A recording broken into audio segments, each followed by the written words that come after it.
তোমার হাসিতে করব না, আমি তো নায়িকা। হ্যালো বন্ধুরা, গুড মর্নিং। সো গাইস, আজকে ভিডিও বানাবো আমি কিছু কিছু দাদু এবং কিছু কিছু দাদুকে নিয়ে। চলো শুরু করা যাক। ও তোমার হাসিতে আমি সব সময় ফিদা।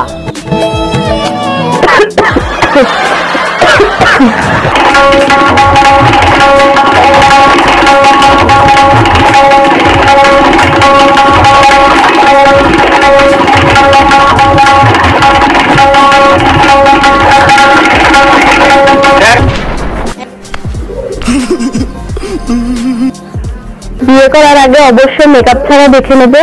কিন্তু উঠে বলতে এটা কোথাও কাজের লোক এসেছে, বাড়ি থেকে তারা তারা এইভাবে কনফিউজ হয়ে যায় না। তো মেকআপ ছাড়া একবার দেখে নিও। এটা মেকআপের পাওয়ার ভাবা যায়, ছেলেটুকু মেয়ে হয়ে গেল।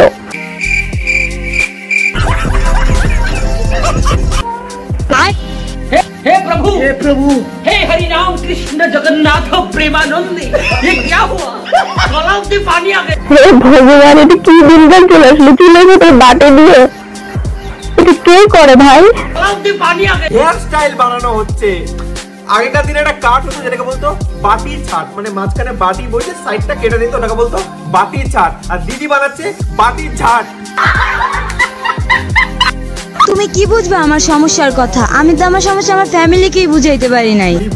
এই বয়সের সমস্যা ভাই, এই বয়সের মেয়েদের কি সমস্যা হয় জানিস? এদের মানে প্যান্টে হেগে দেয় বা ছেলেরা হেগে দেয়, এটাই হয় বয়সে নাকি এদের সমস্যা হচ্ছে। নাকে তেল দিয়ে ঘুমিয়ে থাকে এই বয়সে, আমার সমস্যা ভাই।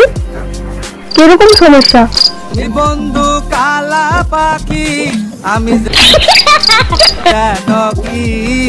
কি নাটক করি? তুই করব না, আমি তো নায়িকা। ऐसा ही होना चाहिए, जमाना ही बदल गया भाई, हम लोग से गलत जमाने में पैदा हो गए।